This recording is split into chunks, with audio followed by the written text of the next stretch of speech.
Give it up for your hosts. And give it up for yourselves for coming out on a Thursday for a free show. A little less than that one. I think it's actually funny that I'm on a show at Chill and Phil because I am the least chill person I know. And I know what you're thinking. This horny Muppet is the chillest person I've ever seen in my life. Not so much. And I think of it this way, like, do we know what queer-coded and queer-baiting kind of means? Okay, well, I'll give you definitions because it's part of the joke. So queer-coded, it's like subtext. It's like a glimpse into a hidden truth. And queer-baiting is marketing, right? Think of like anything Ryan Murphy's done, or an effeminate male character, or two women walking together, both wearing sensible shoes. I think there is a chill baiting and chill coded, and I have some examples. Okay, chill baiting, you have a BLM sign on your lawn. Chill coded, you actually have black friends. Chill baiting, you say you hate Tesla. Chill coded, you punch Nazis. Thank you. Chill baiting, coffee cake. Chill coded, banana bread. Yeah, that was a thinker. And I should be more chill. I should be so much more chill. Okay, I have all my teeth, which in Oregon is saying a lot. Water's weird here. I'm married to a white man, and we've been together 13 years. And it's good because he's afraid of me, which is like the ideal. He like has this perpetual energy of like, I didn't say you people. Did I say you people? At all times. Cortisol levels very high in that man. I don't talk to my parents, which is amazing. November, December, those are just months for me. I don't have to go anywhere. And being chill in Portland is a little difficult for me because I'm Indian, which breaking news there. When I first moved here, I went to a 4th of July party. But it was Bollywood themed. Yeah, that's the collab no one was asking for.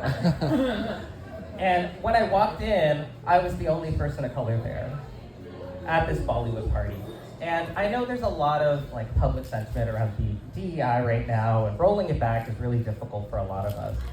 But in that moment, I thought, I think we might be a little too inclusive. I think we can start to exclude a little bit.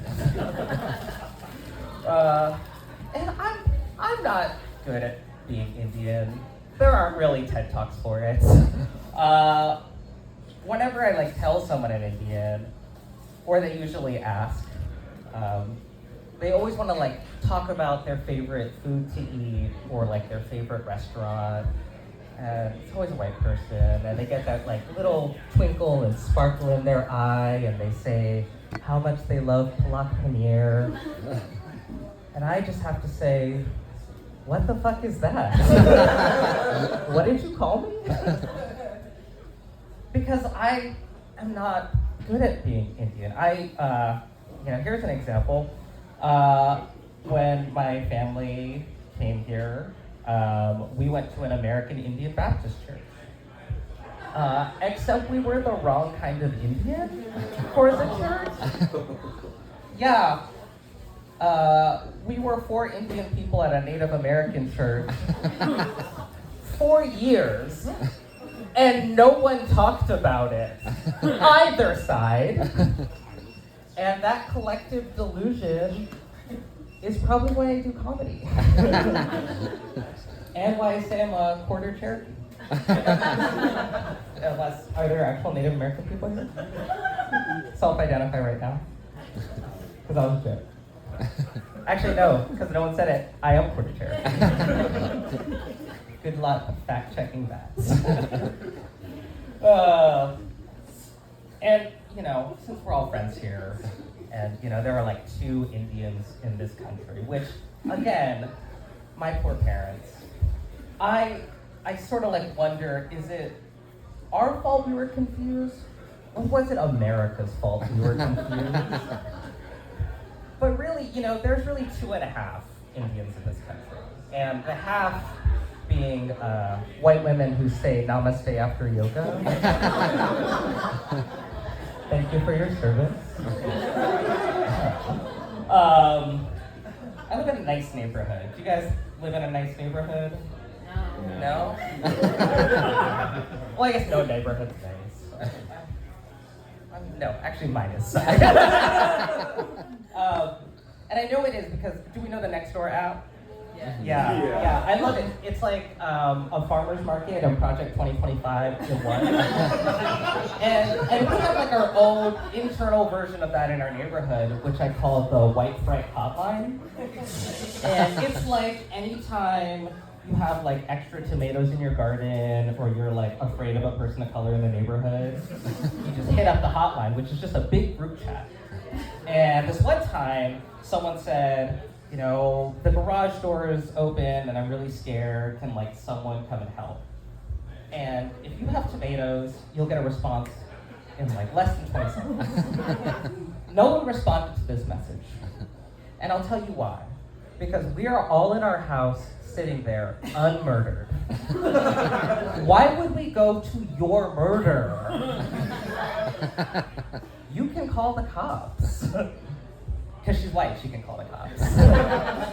I get dewy skin till I'm 60, she can call the cops. That feels like a fair trade. But we have had some like crime in the neighborhood, so like as a household, we've talked about getting a taser. Because we can't get a gun because I've been a vegetarian for 20 years. And so it was my job to do that. But I think I have undiagnosed ADHD, and I started looking up sex furniture. Yeah. And the overwhelming feeling I had when looking up sex furniture was anger. Because so much of it was, a bunch of white people and straight couples, which I'm happy you're here tonight. But it would say, spice it up in the bedroom. And I have a problem with that. Because white people don't have a great relationship with spice. Worked really hard for it. I would argue too hard for it. To not use it. And then say you're gonna spice it up in the bedroom. So I'm gonna do you guys a favor. I'll help you out. I've like come up with some of my own names for it. For the catchphrase. So you could mayonnaise it in the bedroom. That's exclusively yours. You can Dave and Buster's it in the bedroom. People of color don't go there. And this is my favorite one. You can Cracker Barrel it. All right, that's my time. Thank you all.